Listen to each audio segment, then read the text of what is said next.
You a little short for a stormtrooper?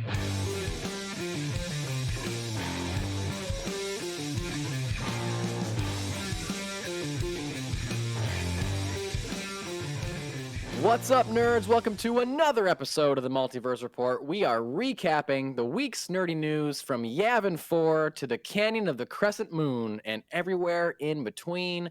My name is Mike Gibson. With me, as always, is Steve Haller. What's up, Steve? I was going to go with something clever, like they named the dog Mike, but it's not really. Wasn't going to work. We're here for another week of talking to you folks, and glad you're all here with us. For those of you who don't know, Canyon of the Crescent Moon is where Indiana Jones finds the Holy Grail in Indiana Jones and the Last Crusade. And we were talking about Indiana Jones this week, but stay tuned because that's not all we're talking about. We're talking about DC stuff. When are we going to find out what James Gunn and Peter Safran is planning? We're talking about some new Marvel stuff, that I didn't remember at all that is Spider related, some Thor stuff, some Guardian stuff, a bunch of comics news, and one-shots as general. But like I mentioned earlier, we're when you thought you made it out of our have to talk about Sony Spider things series, you have not. We are still there. No, welcome back. Stay tuned for that. But as mentioned, we're kicking it off with Indiana Jones. And Steve, I gotta say, putting this on the rundown, and we talked about Indiana Jones last week too.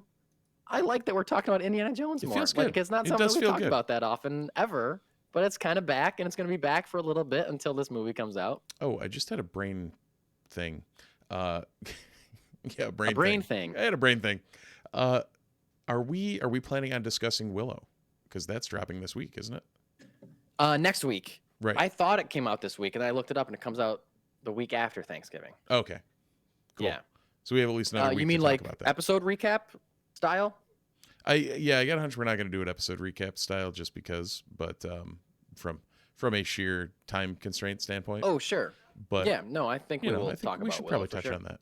You know, the LucasArts in the 80s vibes were flowing, so it came to my brain. Yeah, I think I'm going to try to see, I say this and then I don't know how much I want to. I think I was going to try to rewatch the original Willow. And it's not that I don't want to, it's just that maybe I would rather spend that time doing other stuff. I have never seen Willow. If I have time, I would love to watch the original Willow. I would love you to watch the original Willow because you've never seen it. Is that right? Correct. And then we can maybe dive into the series a little bit as it goes on and see what we think of it. We'll see how it goes. But anyway, I'm glad we've been off the rails already 3 minutes into the episode. Already, yes. But we're going back to Indiana Jones because this week we finally got some new images and information about Indiana Jones 5. Still no official title. No Indiana Jones and the Blabity whatever. But Empire Magazine released a few new images of Harrison Ford as Indiana Jones.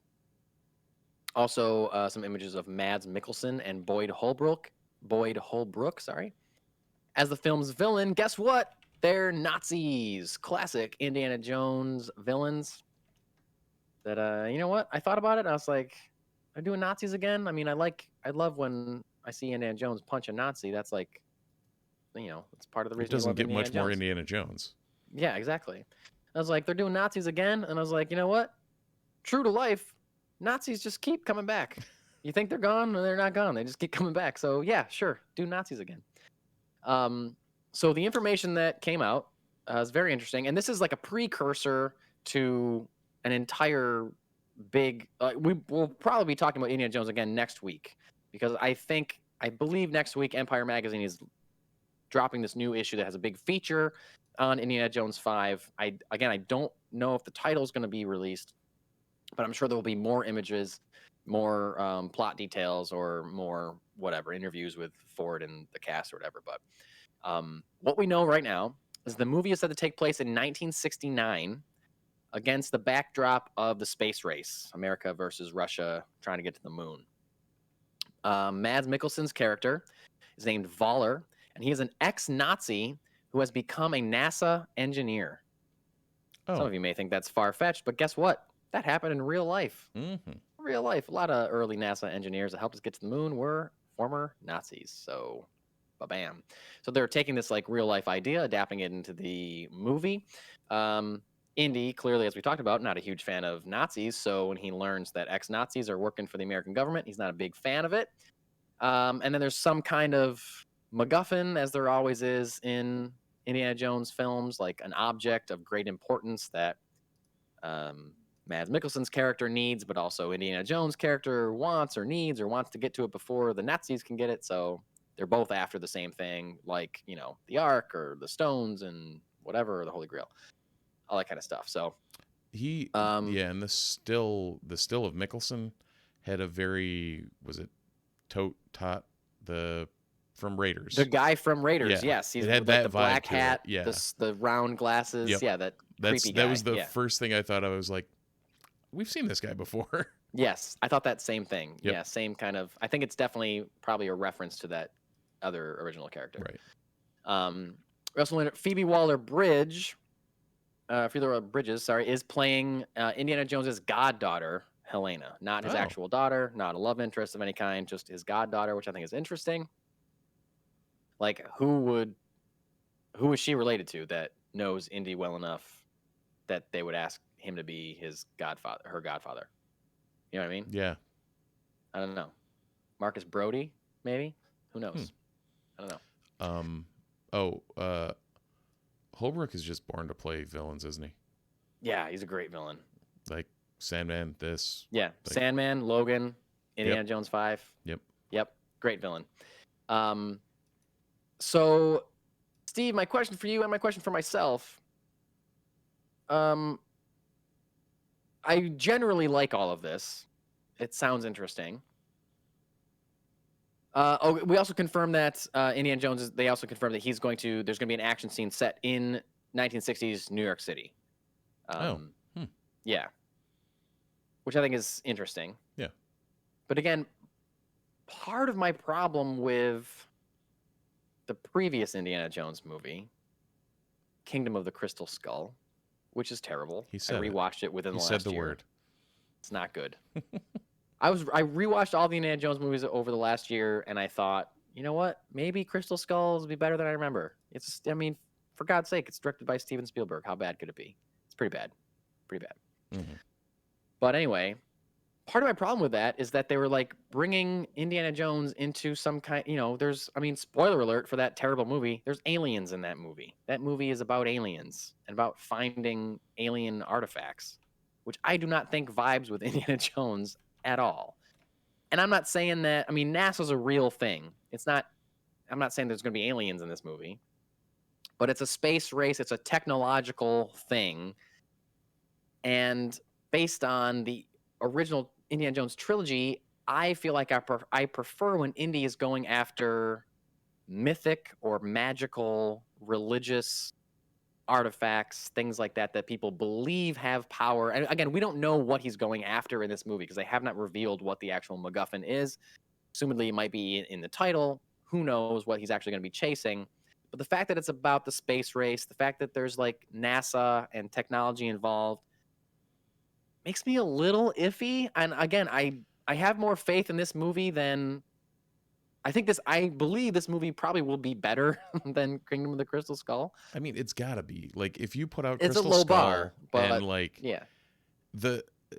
for all of the other stupidity of Lucas, Spielberg, the whole nine that's been associated with this, you still need to have heard the crowd calling, hey, this is a really bad movie. Oh, yeah, we did not like this. Yeah.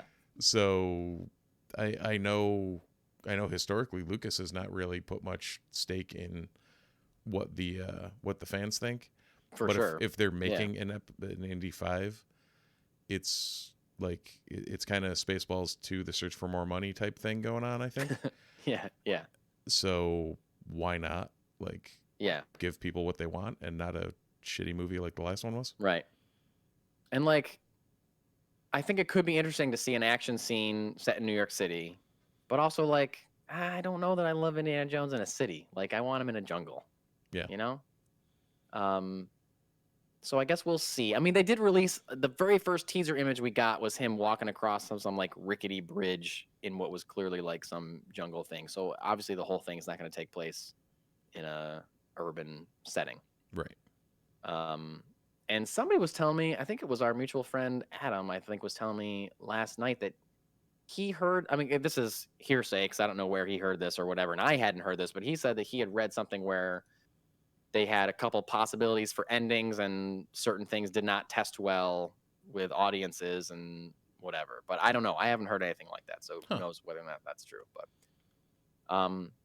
I do have I have a lot of hype for this movie. I'm very excited for this movie. I mean, Harrison Ford looks great. The images that were released, like he looks like Indiana Jones. He just looks like an older Indiana Jones. Right. I hope that doesn't. I don't know. I hope it's not.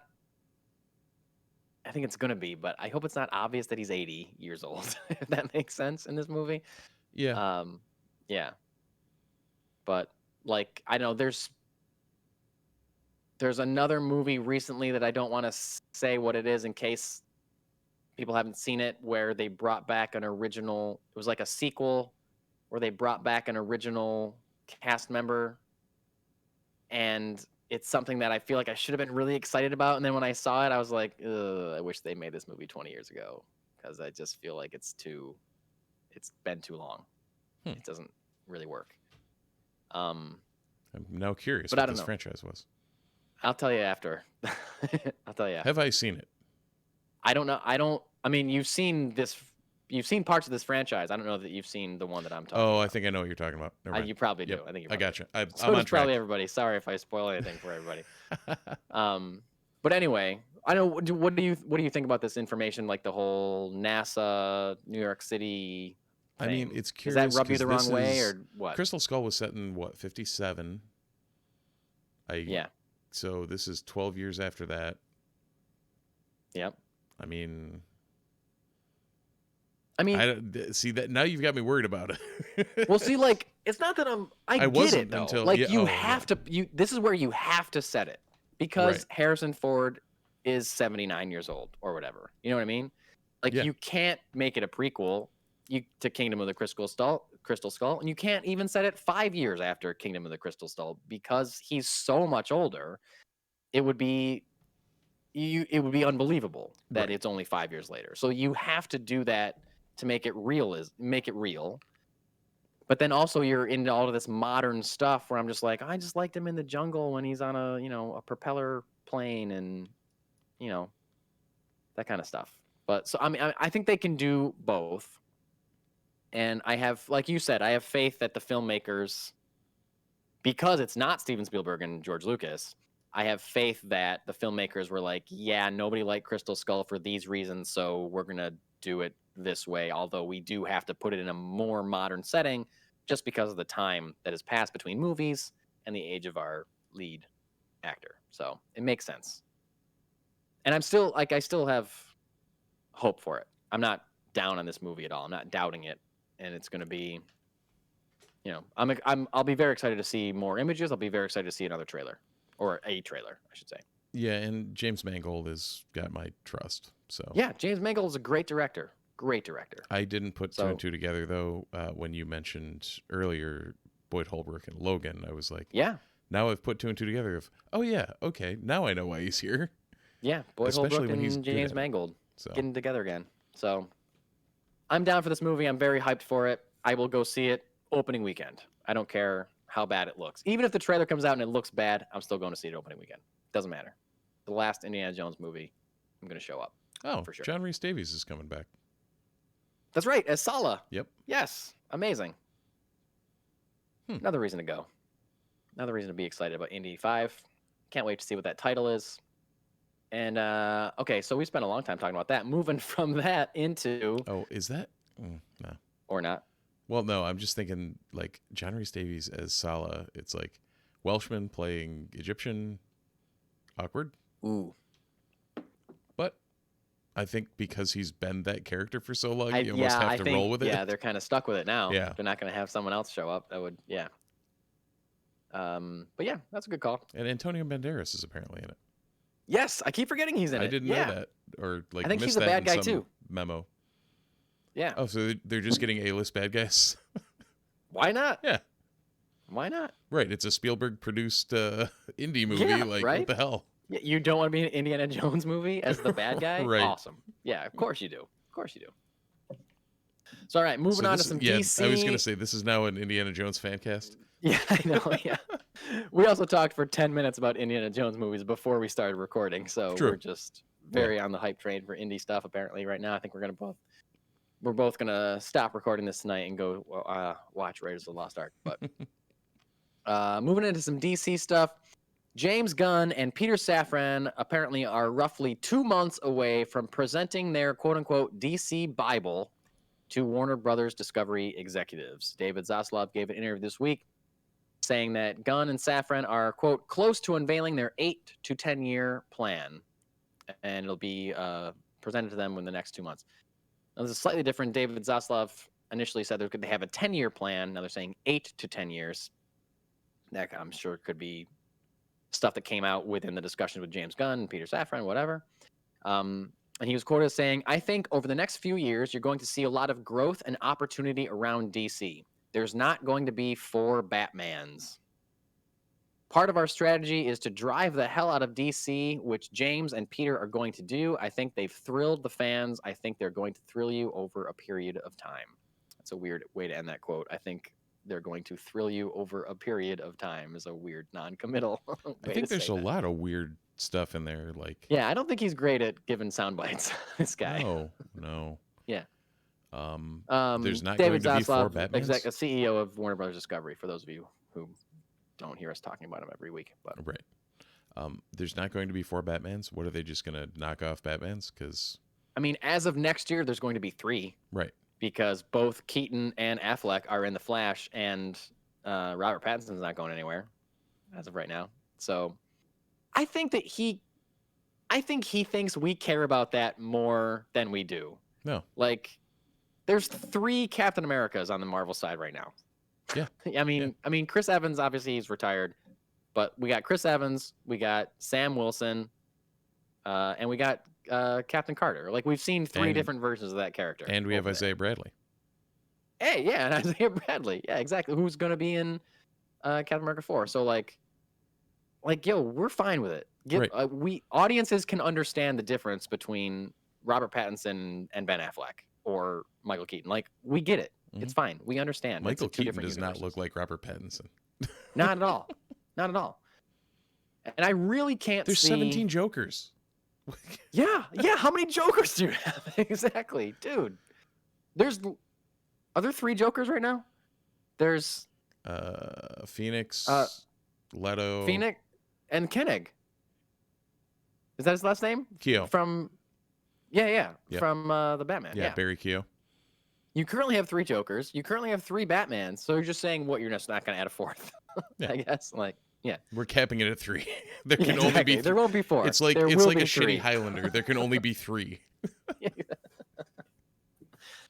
I really can't see them. I mean, I can see them wanting to, from a financial standpoint, working in Robert Pattinson to the mainline DCU, but I also can't see that working narratively. Yeah. Because Matt Reeves' vision is so specific, it seems, for that universe.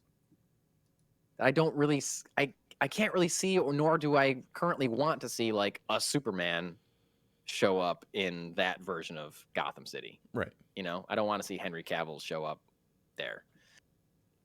It just doesn't seem like it's the same universe at all. It seems like it's a specific thing. I'd rather Matt Reeves have a vision that is unencumbered by other mythology and storylines and things like that. Well, I mean, that's... To bring it back to comics, do I want to see Captain Marvel show up in a Daredevil title? No. Yeah. Like, Not give really. me this, if I'm street level, give me street level. If I'm Yeah, not, yeah, then exactly. give me whatever. Yeah, like, keep Pattinson Batman separate. I would prefer them to keep Robertson Patman. What? I like it. I think we should roll with that I now. like it too. We've now broken Mike. Oh my god. I think they should keep that separate. Keep Pattinson separate. Yep. And I don't think it's going to be Keaton anymore. I also don't think it's going to be Affleck anymore.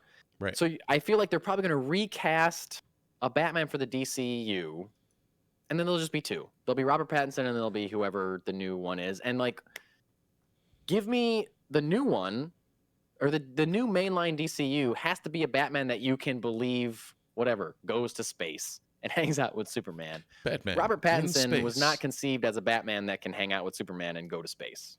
I don't think. No. No. No, But Ben he's gonna Affleck be, was. right. He's going to be the one hanging out with Selena Kyle and, you know, Harley Quinn in the like people that can't go to space camp. Exactly. Yeah. He's boots on the ground, real life. I'm a real person. I live in Gotham City. Right.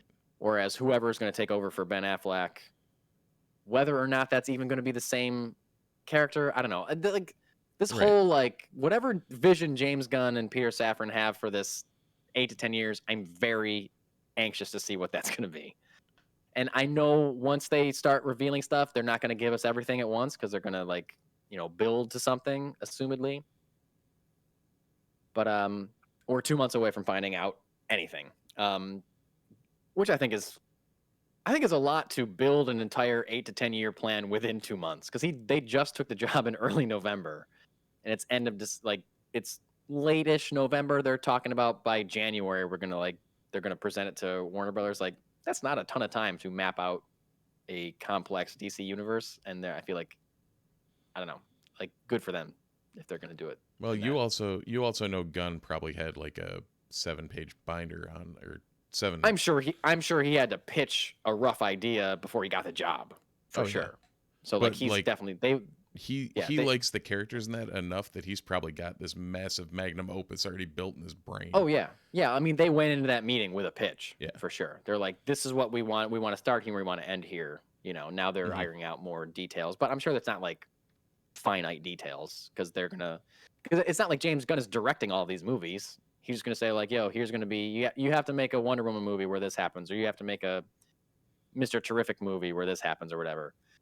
And I use that weird deep cut character because James Gunn has continued to tease DC fans in his social media by posting pictures of deep cut characters like Mr. Terrific and Jonah Hex, 2 characters that I like very much, and 2 characters that are very buried in the DC continuity, despite the fact that Jonah Hex had his own movie where he was played by Josh Brolin.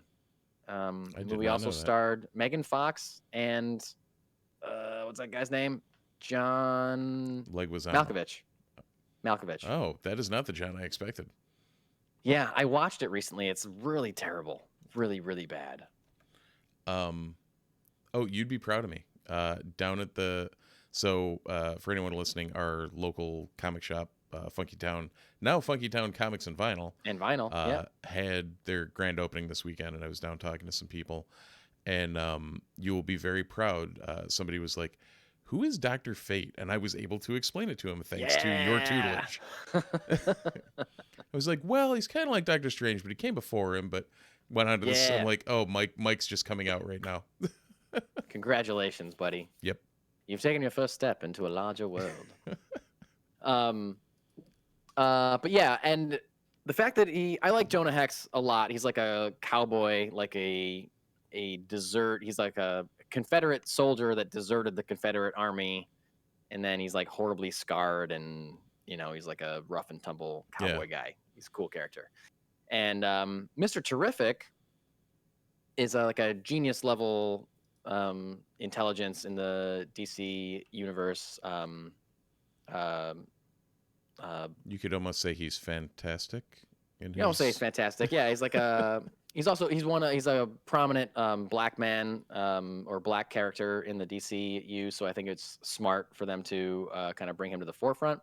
And when I saw James Gunn tweet this picture of Mr. Terrific, I was reminded that a few months ago, James Gunn posted a glowing rave review of Strange Adventures, the book by Tom King, Mitch Gerads, and Doc Shaner, which features Mr. Terrific as a main character. And he I just finished reading this book. I loved every second of it. He tagged the creators in his review. He's like, this is incredible storytelling, blah, blah, blah. I love this book. And I was like, It's literally right where my thumb is. Yeah. I was like, I just put it back on the shelf. Nice. Like, are you gonna build to be able to do like a Strange Adventures? That would be movie. Great. That'd be cool. But like, then did you have to introduce Adam Strange first and some of that? Right. Like, I don't know. But this is the kind of stuff that's like, if you are creating an 8 to 10 year plan and you're somehow working in who else? Oh, what's Lobo? You're somehow working in Lobo, Mr. Terrific, and Jonah Hex while also dealing with Batman, Superman, Wonder Woman, whoever else, Flash. Dude, if he has his way, we're gonna see a freaking Human Target movie. Oh my God, yeah. Oh, I would love that. This is why I'm so excited. Like I'm praying for the day now where I am with Marvel, where I'm like fatigued with the amount of shit they're putting out. Like, I would love to be able to get to the time when I'm like, do we need another Plastic Man movie? You know? See, at the same time though, I'm almost worried that they're doing this and getting into the game too late on it. Because we're already there with Marvel. Yeah. Or some of us are already there with Marvel. Yeah, it could be. I mean, who knows? Like, they don't necessarily have the same. I mean, because we don't know. We don't know what the timeline is going to be. They may be like, we're not going to do 4 movies a year like Marvel's doing because that's too much. We want to focus on that. James Gunn is someone that has worked with Marvel. He knows their strengths. He also knows their weaknesses. True.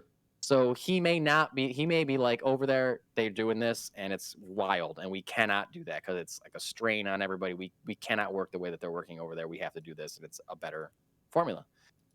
And also, not only is he doing, he's in charge of everything, not just movies. He's in charge of movies. He's in charge of TV shows, animation, and video games. Like, he's got his thumb in all of that stuff. And they're talking about using all of that to tell one story, which is wild.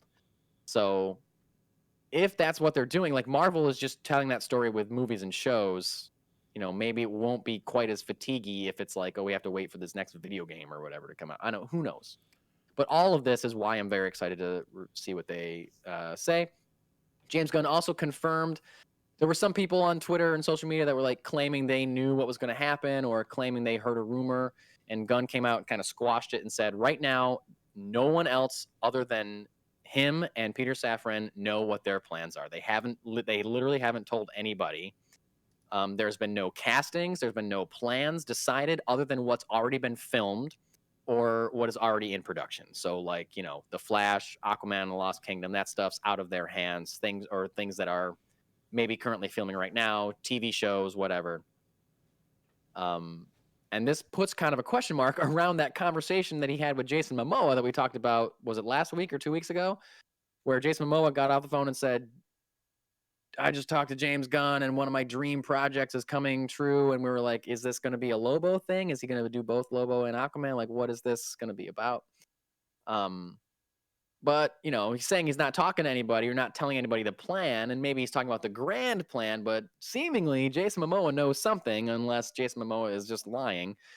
And then also there was a report from The Wrap this week that says that there is currently no official deal in place for Henry Cavill to return as Superman full time. Although you got to think that that's in the cards or that he was told that there would be. Otherwise, he wouldn't have left The Witcher. That. Well, yeah, he wouldn't leave The Witcher, and you don't do that cameo, like, you don't do that post-credit scene without like, knowing there's I was going to say a biscuit at the end of that, but that isn't right. No, I get what you mean. Yeah. I get what you mean. Like, I think it's likely that a lot of these cast members have had a conversation with James Gunn. Right. And whether I'm sure that's not James Gunn laying out every idea he has, but maybe just like a reassurance, like, yes, we want to move forward with you as this, and we do have plans, and I can't tell you, but, I feel like he's got to be touching base with Gal Gadot and Jason Momoa, Henry Cavill, probably not Ezra Miller, probably not Ben Affleck, maybe Ben Affleck, but not in a way that's like, hey, do you want to risk falling back into alcoholism to come back to the Batman universe? Probably not. Yeah, probably not top of your things to do list. Yeah. Anyway, we should move on because we have a whole lot more stuff to talk about. And it's taken us a while to get through the first 2 items on the list. Here we are in the Marvel section of the show, ladies and gentlemen. And as Steve teased earlier, we got some Sony Spider-Man news. Now, apparently, this has already been announced, and I do not remember talking about this in this show. I don't remember. I don't know. Again, we're honing in on 100 episodes of this show. Yeah. Right? Something like that. if you count in all like the episode reviews and things like that we've done separately, we're well over 100. But like as far as like the mainline episodes, we're closing in on 100. Yeah. So we've done a lot of these, is what I'm saying. So I can't be expected to remember every single damn thing that we've talked about. But apparently at one point, Sony announced a live action series for the character Silk. Silk is a character whose real name is Cindy Moon. She's an Asian American girl who was bitten by the same spider that bit Peter Parker. Like moments after it bites Peter Parker, it bites her. She develops similar spider powers. Is that correct, Steve? Yeah, more or less. Yep. Yeah. So apparently this series had already been announced. I don't remember that. Steve, do you remember that? Not at all. Not at all. But now they have a writer and possible showrunner for this series. Angela Kang, who has been the showrunner for the last few seasons of Walking Dead, has joined the series as head writer, likely going to be the showrunner. And the show officially is going to be called Silk Spider Society. It's a live action series focusing on this character of Cindy Moon and or Silk. And the series is now being touted as the first in a live action Spider-Man TV universe that will be produced by Sony and will apparently air on Epix. Huh? I don't even know what that is. Yeah, and then after that, we'll stream on Amazon Prime. So I don't know why it's not going to Amazon Prime right away. Like I don't know why big IP like this bothers with lesser streamers like Epix or Stars. Like every once in a while, something's on Stars, and I'm like, who has Stars and who cares about it? What? Like Ash versus Evil Dead was on Stars. Epix is apparently what Pennyworth was on. Oh, really? Well, now it's on HBO Max. Right. So you lose, Epix. Like, no one's going to watch it on Epix. Everyone's going to watch it on Amazon. But that's beside the point. The big reveal here is that they're intending to set up a live-action Spider-Man TV universe. Yeah, so, about that. I don't really have much about that. Like, it just seems like a bad idea. I've never read anything about Silk, the character, but I think she's she looks cool, for sure. Yep.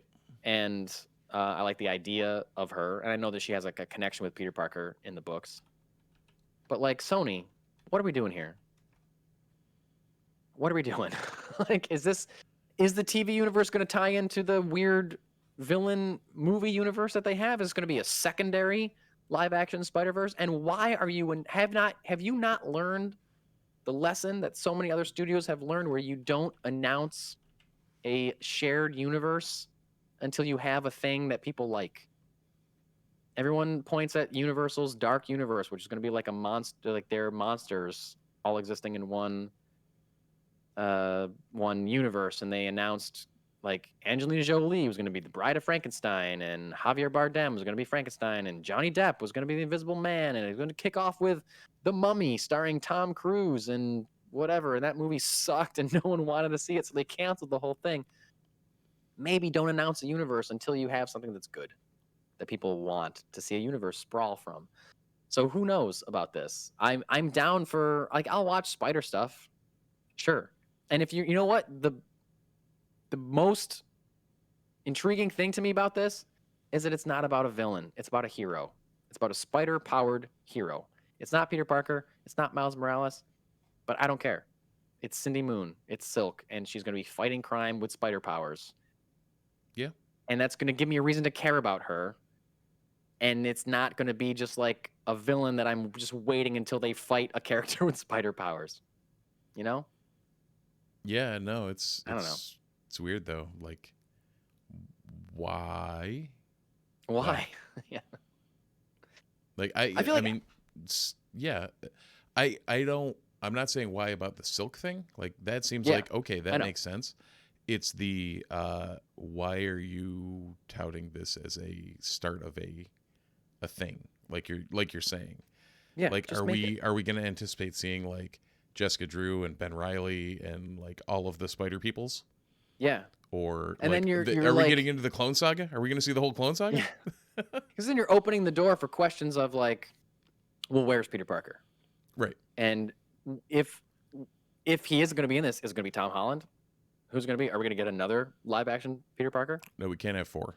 We can only have 3. You can't have 4. You can only have 3. Like, how connected is this to your movie universe? How connected is it to the MCU? Like, there's all that stuff you're just gonna be plagued with those. Right? Do they slap their unit out on the table and go with a Miles show? Yeah. Like, what's going on? Or will Silk be the spider hero that shows up in the movies to fight Tom Hardy's Venom and all the other? That would be awesome. That would be awesome. Like, if that's what they're doing, great. Yeah. Do it. That makes the most sense out of anything I've heard about this. Yeah. Like Silk front and center, or if whatever is happening with this Madam Web thing, because we still don't know anything about that. We know cast that is a weirdly good cast for a show we know nothing about, or movie we know nothing about. So and that's the other thing too. I feel like I remember years ago, pre-COVID, I feel like I remember hearing that they were developing a Silk movie. I don't ever remember it being a show, but clearly, I'm wrong about that. Mm-hmm. But whatever. Whatever. Here we are, and they're doing it. And here we are. Telling you we'll see what happens with this. But it seems like it's in good hands. I've heard great things about the last few seasons of Walking Dead. So if Angela Kane, that woman, is going to be on for Silk, then hopefully it's going to be a great show. And I hope it's great. I can't wait to watch it. Moving on to some MCU proper. Chris Hemsworth gave an interview this week saying that his next Thor appearance could be his last. Jumping ahead in the run. What? You're making a face, Steve. Yeah, I didn't realize Cindy Moon was actually in Far From Home. Oh yeah, I forgot about that. Yeah, just the character. I think she's actually in Infinity War too. She's on the bus. Yeah, she's like, there's like a Asian girl in Infinity War, seat in front and then of Peter on the bus when he jumps out the window. Yeah, and a picture of her in No Way Home. Yeah. Okay. Well then, I guarantee you they will not go with that same actress. Oh.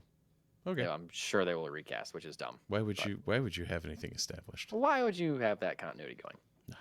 Anyway, Chris Hemsworth says his next appearance as Thor could be the last time he plays the character. Jumping down to the bottom of this item here, he also recently said in an interview that he plans to take some time off from acting in general after finding out that he has a genetic predisposition for Alzheimer's disease. He has like some kind of gene where he is 8 to 10 times more likely to develop Alzheimer's. His grandfather is currently suffering from Alzheimer's. So I think that kind of like made him want to spend more time with his family and less time, dressing up in weird outfits and acting in front of a green screen or whatever, Well, and that's actually how they found out about it, apparently, was his show Limitless. Yes. Yeah. So they found out while they were filming, and I guess Disney asked if he wanted to cut that whole scene from the show, and he said he wanted to keep it in. Yeah. So that's a hell of a way to find out that, well, anything on live camera. Right. Yeah. And again, it's not guaranteed that he's going to have Alzheimer's, but he's a contender for it for sure. Which lines up with this quote that he gave regarding his tenure as Thor, saying, I feel like, regarding another appearance as Thor, he said, I'd feel like we'd probably have to close the book if I ever did it again. You know what I mean? I feel like it probably warrants that. I feel like it'd probably be the finale, but that's not based on anything anyone's told me or any sort of plans. You have this birth of a hero, the journey of a hero, then the death of a hero. And I don't know, am I at that stage? Who knows? Look, I'm completely open to it. If there's something unique and fresh and unexpected to do with the character and the world, I've always loved the experience. I've been very thankful I've been able to do something different each time, which is true. I will say that about, I feel like the Thor movies are of varying quality, but I don't think any two Thor movies feel the same.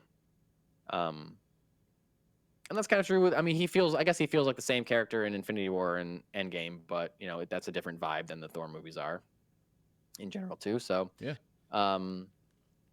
But he's also currently, Mark Ruffalo's still bopping around as the Hulk. Yep.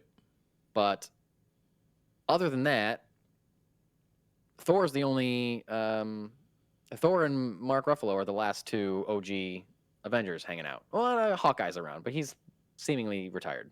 Yeah, he's around-ish. Yeah, he's around-ish. Though Evans did say he would, he was interested in putting the spandex back on this week. Is that true? Yeah. Under what? I think it was just reasoning? an off the cuff, like, would he be interested in playing Cap again or something like that? Of course, yeah. What's he I gonna feel say? like- No. Exactly. Every once in a while, there was a story like this week that I was reading when I was like looking for stuff to like put on our rundown. It was like, who was it? I don't remember what it was. It was somebody from the MCU, like, blah blah blah is open to return. Oh, it was the woman that played blanking on her name from Iron Fist, Colleen Wing. Oh, okay. Yep. The actress that played Colleen Wing was like, there was a headline on an article is like, this actress open to returning to the MCU. Of course you're open to it. You mean, Right. oh, I'm so shocked that you're open to getting a huge paycheck and joining the biggest franchise of all time. Like, okay, that's not really a news story. Right. I mean, obviously, Chris Evans coming back would be huge and crazy, and I don't think I would want that because his ending was great. But anyway, Yeah, it would have to be I the digress. right situation. yeah, Although Hemsworth has said numerous times that he'd keep playing Thor until time, so I know, but now he's Things change. seemingly changing his tune. Yeah. And, you know, and that could be because of the aforementioned Alzheimer's thing. It could be that he's just in a different place in his life, and it could be that Thor: Love and Thunder got mixed to negative reviews at the Right. box office. So who knows? or it could just be he wants to put out a soundbite and make some more bank. Yeah, that's true. He Because could be if there's one thing negotiating. Disney can do, it's pull up a Brinks truck behind you. Yeah. How crucial at this point do you think Thor is to the greater MCU, like Avengers movies, things like that? Like, how crucial is he because he's one of the OGs, Right. and he's not someone that has necessarily been replaced by a younger version? Like, obviously, Thor: Love and Thunder ends with he's an adopted daughter, but like she's 6 or something. Like Right. she's very young. Whereas Beta we do Ray have a Bill. She-Hulk. We Beta do Ray have Bill. Yeah. Beta Ray Bill. That'd be cool. That'd be great. But like we do have a She-Hulk, we do have a Kate Bishop, we do have a Yelena, we do have Sam Wilson, and as of Black Panther: Wakanda Forever, we got a Riri Williams. Not that we even need all those characters necessarily to have an Avengers movie, but we don't have a young Thor besides like the 6-year-old child Thor, which I mean, Right. who knows? But I can't imagine them using a 6-year-old as the mainline Thor in the No, MCU. probably not. Probably not going to fly. Yeah. So I don't know. What do you think as far as how crucial a Thor is to the next Avengers movie? I think there's enough other legs that they can run with this in like there's no need to have a Thor. You can have plenty of other characters filling that niche without like a classic Thor. Yeah, At the I same, guess that's true. At the same We time, do it's have like- we do have a Valkyrie though. right. Yeah. I'm remiss to mention Valkyrie, and we also have. I mean, she's spoiler alert for Thor: Love and Thunder. Spoiler alert: 3, 2, 1. She's dead, but we have a Jane Foster, and they did specifically show us her arriving in Valhalla. Yeah. Seemingly like, yeah, she's dead, but she's still around if Right. we need her. Which is dumb, but you know. Dumb, but comics. But comics. So I don't know. For me, I feel like I need Thor at this point. Yeah. Because I haven't felt as invested in the MCU in general since Endgame, and because he's one of the original ones, I feel like I need him to be there. Even though I didn't love Love and Thunder though, so I don't know. Maybe I'm talking out Yeah. both sides of my mouth right now. Now, at the same time, I mean, if they're looking to turn a page and we're going to see Fantastic Four, we're going to see X-Men, like, Yeah. the tent poles are going to be shifting. That is true. So, But it depends on how successfully they're able to shift those tentpoles, because as of right now, I don't think they've done a great job of it with Phase 4, where like I don't know who the main Avengers are right Right. now. Like, who are the main character? Like, I guess Doctor Strange, Thor, Hulk, still, if he's still around. right. And there's 3. Spider-Man. I mean, and there's other characters. I mean, you have Kate Bishop. You have like Black She-Hulk. Panther. There's, yeah. Oh yeah, sure. Black Panther, sure. Yeah, sure.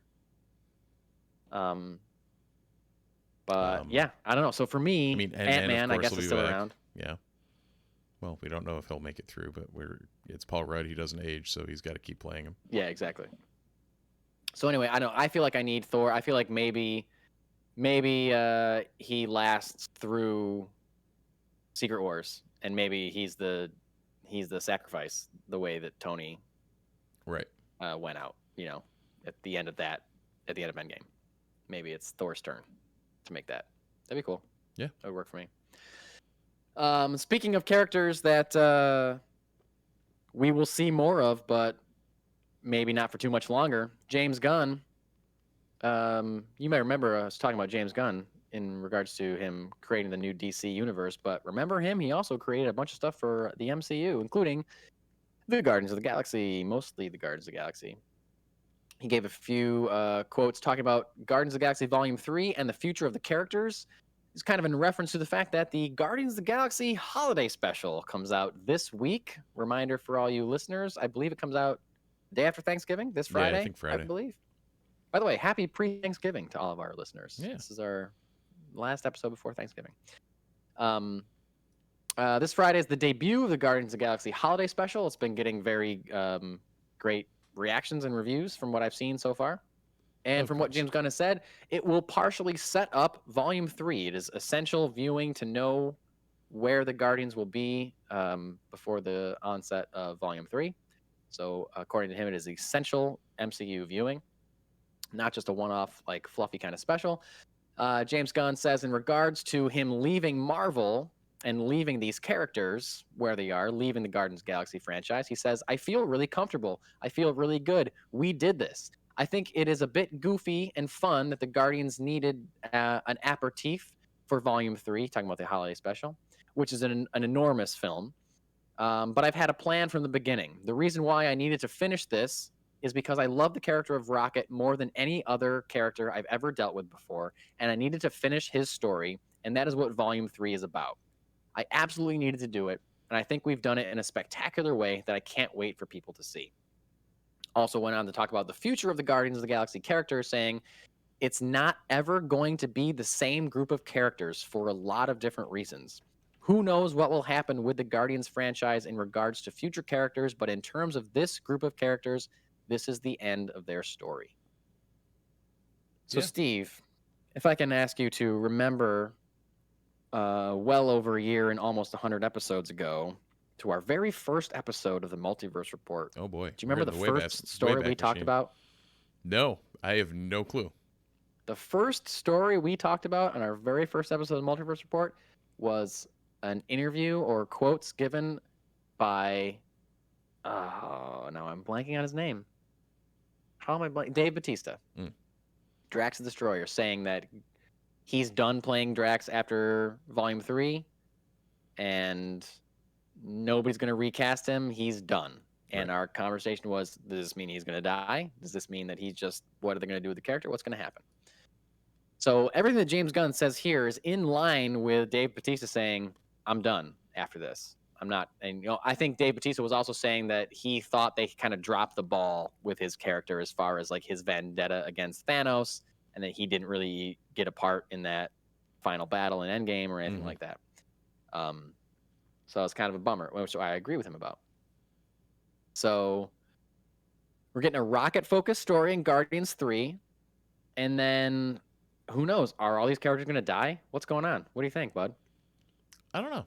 It might just be something where they split up. Like, the Guardians have always been, like, it's been a pretty fluid roster over the years. A rotating door. So, does this open the door for, like, an Adam Warlock or any various cosmic entities that could be, Phyla-Vell or... We do know that Adam Warlock is going to be in Volume 3. Right. So we know that. But as like a centerpiece of the team that he sometimes can be. I mean, also, they teased another Guardians team at the end of Volume 2, in one of the post-credit scenes of Volume 2. Yeah. Remember Sylvester Stallone and Miley Cyrus? It was, all those weird characters I don't remember the names of. But I don't think it's out of the realm of possibility that we'll see multiple characters die in Volume 3. Yeah, I can see that. And I wouldn't be surprised, based on Dave Bautista's earlier remarks, I wouldn't be surprised if he's one of them. I think it would be heartbreaking if Rocket dies, but who knows? I don't know. I feel like Groot. We've already watched Groot disappear. I don't think Groot's going anywhere. I think Groot's going to stick around. Groot will make it out. But I think everyone else is on the table, including Star-Lord. Yeah. I don't know. Who knows? Wow, that'd be all the Chris's dropping at once, wouldn't it? Yeah, you're right. Yeah, we'd be out of Chris's.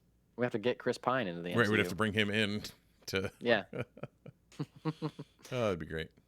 That'd be great. Anyway, we got some comics news. DC announced a huge year-long storytelling initiative this week called Dawn of DC, being described as a line-wide multi-event narrative, including 20 titles, and some of them are brand new books that are being created for Dawn of DC from some pretty great creators. We got some new books include Superboy, Man of Tomorrow from Kenny Porter and Janoy. I did not write down the person's last name. Very sorry. I am absent-minded, apparently. A book I'm very excited about, The Unstoppable Doom Patrol from Dennis Culver and Chris Burnham. Hasn't been a Doom Patrol book since Gerard Way stopped his run, and there's a show on HBO Max. Why isn't there a Doom Patrol book on the shelves at the same time? Right. Crazy. So finally coming back, Unstoppable Doom Patrol. Green Lantern Hal Jordan from Mariko Tamaki, artist to be decided. And also Green Lantern John Stewart from Philip Kennedy Johnson, artist to be decided as well. Revitalizing an old title as an anthology series, Batman the Brave and the Bold will be featuring a number of writers and artists, not the least of which is Tom King and Mitch Gerads, Guillaume March and Gabriel Hardman, Dan Mora and Rob Williams. Green Arrow, a new Green Arrow book written by Joshua Williamson and drawn by Sean Izaksky. Shazam by Mark Waid and Dan Mora. And, I'm mentioning all these top tier heroes, so you're obviously expecting me to say probably Wonder Woman or The Flash or Aquaman, maybe even a Black Adam, maybe something else. Oh no. The Penguin is getting his own ongoing series from Tom King, written by Tom King with art by Stefano Guadiano. What is the Penguin thing lately? He's just popping up everywhere again. Well, I mean, there's going to be a prestige long form drama on HBO Max about his character from the Batman. So maybe they're just kind of leaning into it and saying, hey, we got to make this character a thing again. I mean, he used to be. He's always been a thing. Right. He's always looked at as a top tier Batman villain, but he's not necessarily as threatening as the Joker. But no, but it seems like they're pushing him a lot lately. I feel like they are, and I think it's because there's a revitalized interest in the character because of Colin Farrell, his portrayal in the Batman. Yeah. And so I don't know what that's about, but this is supposed to be. It kicks off in January with Action Comics number 1051. So it's not just those books that I read that will feature some kind of, plot line, I guess, this story, or contribute in some way to this ongoing story. It's going to be across all of the books, I believe, that are going to be kind of bleeding into the same, eventually same story that's spilling out of the dark crisis on Infinite Earths that's happening right now. So that's exciting. Always cool when DC or Marvel announce a long, something that's going to affect the, the timeline and the universe moving forward. So another big initiative for DC. I feel like expect some big things and some big changes. This week, which you already kind of shouted them out, but we did want to mention Funky Town Comics and Vinyl just reopened their new location, which is downstairs in the basement of the building that they had their previous location in Camillus, New York. You should go check it out. The space is much bigger. They've got, not only do they have all the amazing comic selection that they used to have, they have a ton of new and vintage toys, and also new and used vinyl at the same time. They're still getting stuff set up, but it is open. They're open for business. It is a much bigger space. It is super cool. Steve, did you get a look at any of the vintage Star Wars toys that they had there behind the counter?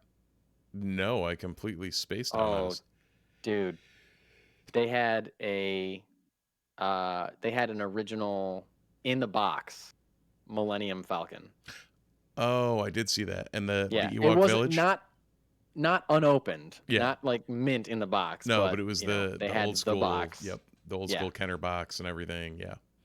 Yep, they had an AT-AT Yep. for that was $200, and I showed that. I was there with my son, and I was like, "Oh, dude, look at that 200. Look at," or I said, "Look at that AT-AT," and he goes, $200, and I was like, "Yeah, I know." Isn't that great? Yep. And it's big, so he kind of understood that. But then in like one of the glass cases, they had some Terminator action figures from like T2. Yeah. And they had like, the T1000 in like this rocket car or something, like a car with like a rocket launcher on it. Yep. And that was like $100 or something. Mm-hmm. And it was small. And my son goes, "Why is that $100?" And I was like, Rare. "Oh, it's old and it's Yep. not a lot." It was like hard to explain to him why small Oh, things like that are like so expensive, Well, it's like when we go to the Lego store and my son sees the UCS Millennium Falcon. Yeah. That's like the size of a coffee table. Yeah. And I'm like, buddy, that's $800. He's like, wow. Like, Yeah. Yeah. Like, yeah. Like, I would never think of buying that because I don't have any place to put it. Oh, no, not at all. But anyway, if you're in the Syracuse area or even in more niche, the Camillus area, go check out Funky Town Comics and Vinyl. They got toys, they got comics, they got vinyl, and they're all very nice people that work there. So go check them out. And tell them we moving on sent you. What's that? I said, and tell them we sent you. And tell them the Multiverse Report sent you. That's right.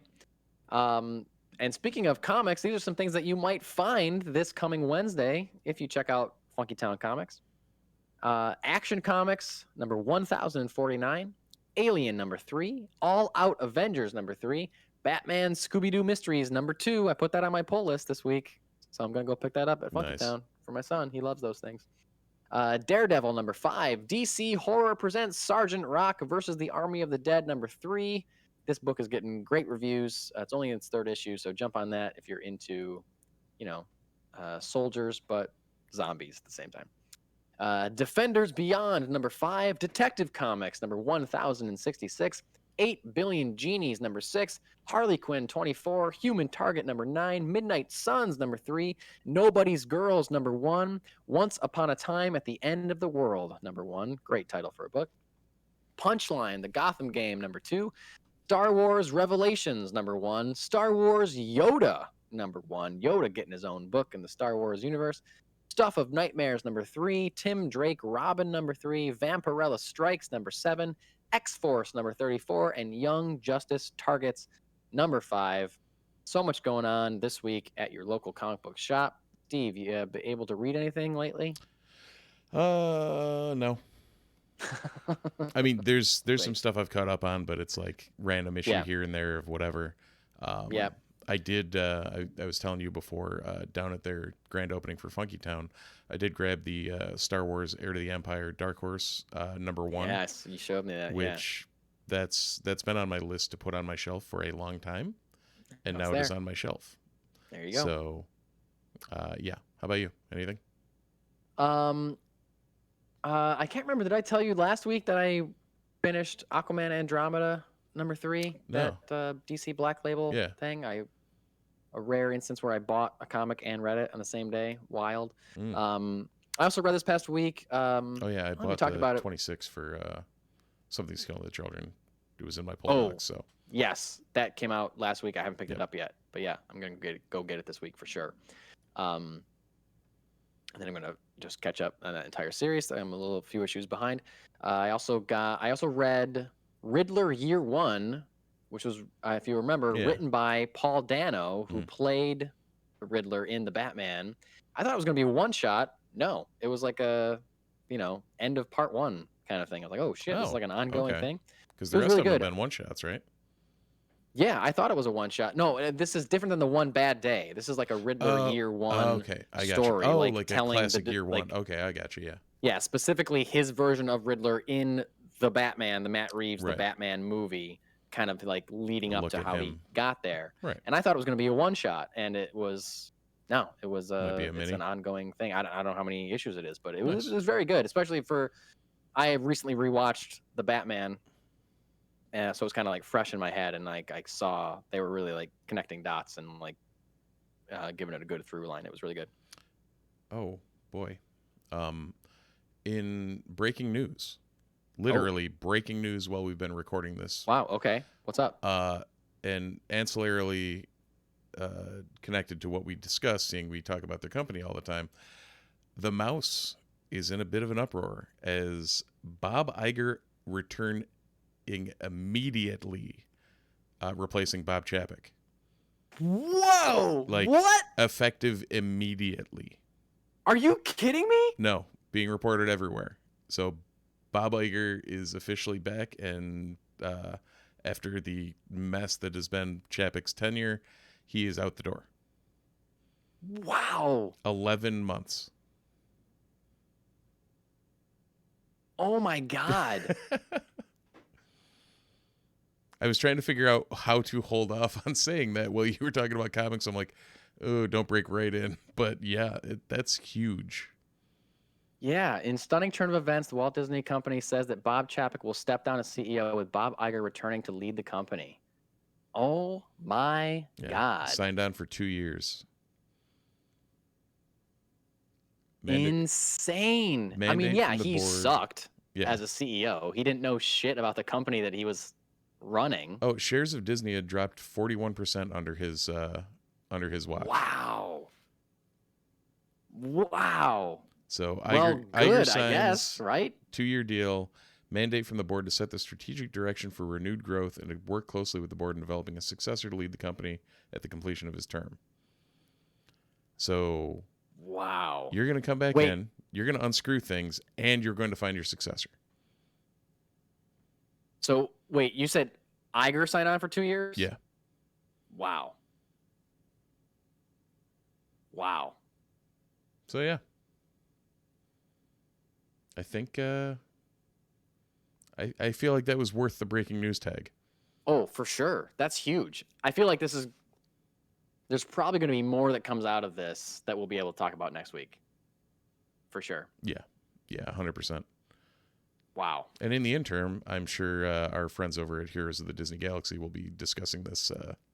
Yeah, for sure. Check out next week's episode of Heroes of the Disney Galaxy. Our friend Matt Peseta and his nephews podcast talking about all things Disney. There's no way they're not going to talk about this. Mm-hmm.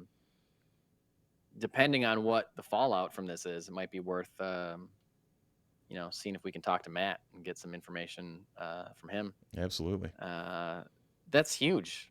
It hasn't even been a year, has it? No, 11 months. Wild. Yeah. I mean, he screwed things up right out of the gate with like not coming out strong for LGBTQ rights. That was like the first big thing that I remember making deals with DeSantis down in Florida. Yep. Or not. No, that was it. He didn't come out strong against the "Don't Say Gay" thing in Florida, and that was like the first misstep. Yeah, and it was just misstep after misstep, and the whole stuff with him ultimately pissing off DeSantis and them disbanding the Lake Buena Vista, whatever it was. Yes. Yep. Like the fire department and all the tech stuff and all that. And yep. Yeah. It's not been a smooth ride under Chapek. And I know, there's been a lot of changes at the parks lately too that are like, it's not that aren't consumer friendly. They're more like, we're gonna soak you for money now, where we weren't doing it. Like we were providing a service, and now we're gonna stop doing that so we can get more money from you in a way that is very inconvenient. I don't know if that was under his watch. Like that's the kind of stuff that I would love to hear our friend Matt Peseta on Heroes of the Disney Galaxy talk about what other stuff was implemented under Chapek that is screwing us. We talked about a couple weeks ago how he said adults don't like animation. Right. It's like Yeah. you're an idiot if you think that you're dumb.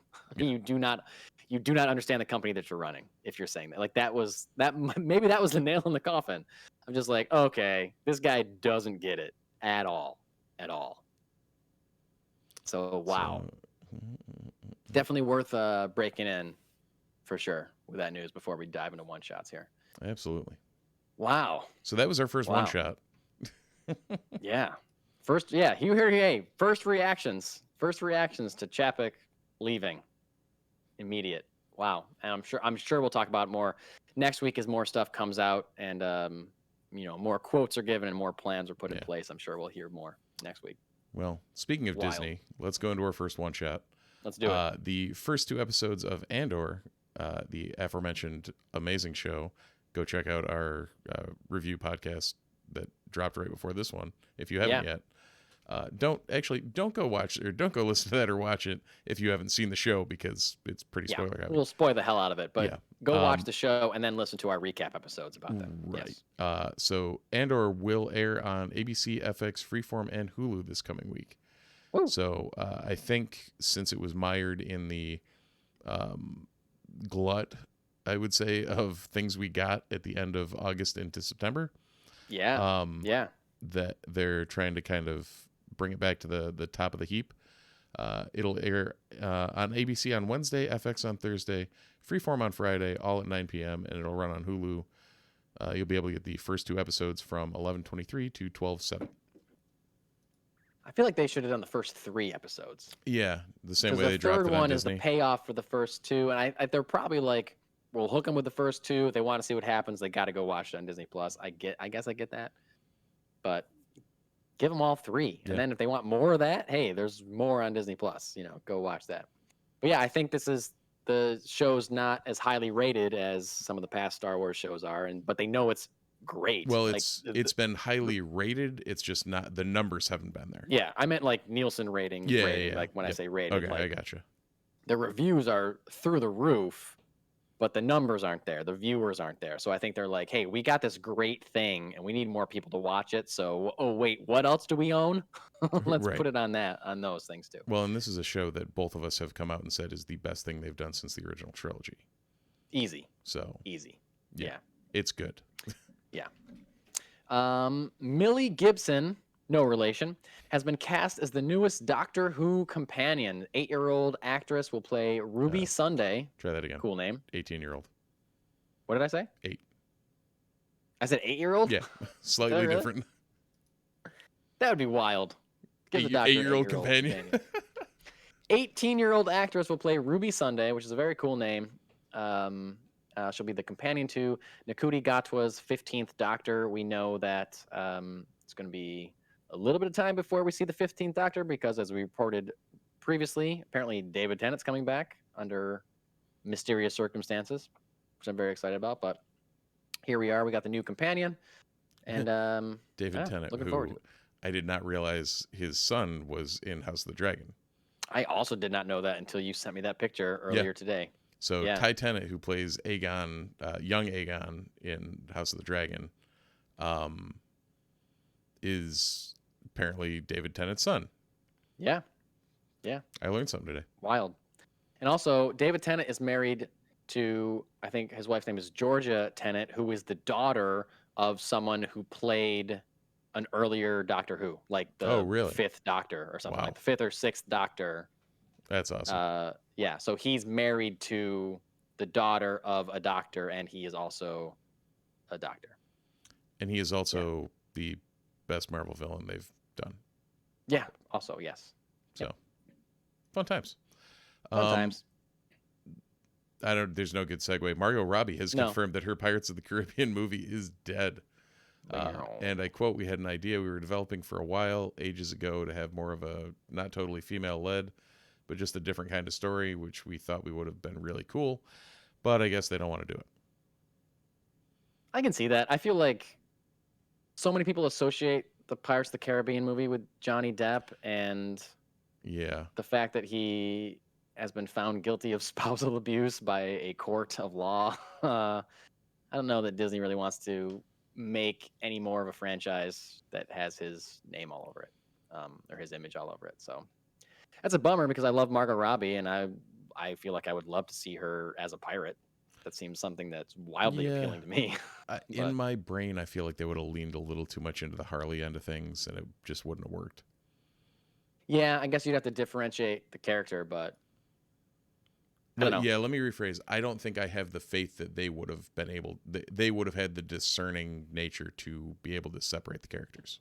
Yeah, or like just not even Harley, but like the tendency to make Margot Robbie's character like a female version of Jack Sparrow. Yes, exactly. Like, yeah, which you don't want. No, but I don't know. Who knows? In the hands of the right writer or the right director, I think it'd be awesome to see Margot Robbie as a pirate. Oh, 100%.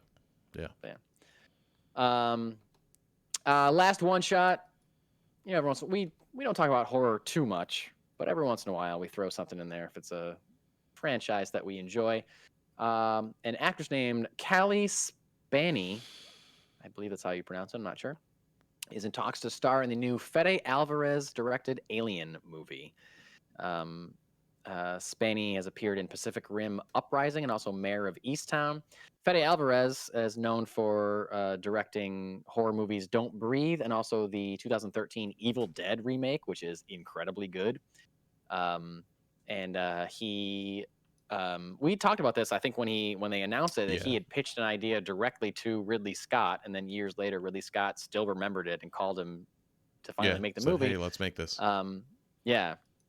So I'm very excited. I love the Alien franchise, and I don't remember if I've seen Don't Breathe, but I love the Evil Dead remake, so I'm very excited that Fede Alvarez is involved in it. Apparently, it's currently it was announced as, and for the time being, is still being developed as a Hulu exclusive film.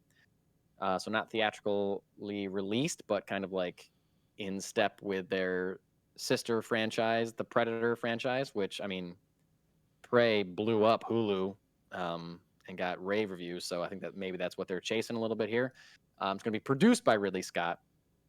And this article also noticed that Fede Alvarez had just recently turned in a new draft of the script. So things are going along. And if they're casting, then things are moving along well, and they still are invested in the idea. And I am all about a new Alien movie. I just watched the original Alien this past Halloween.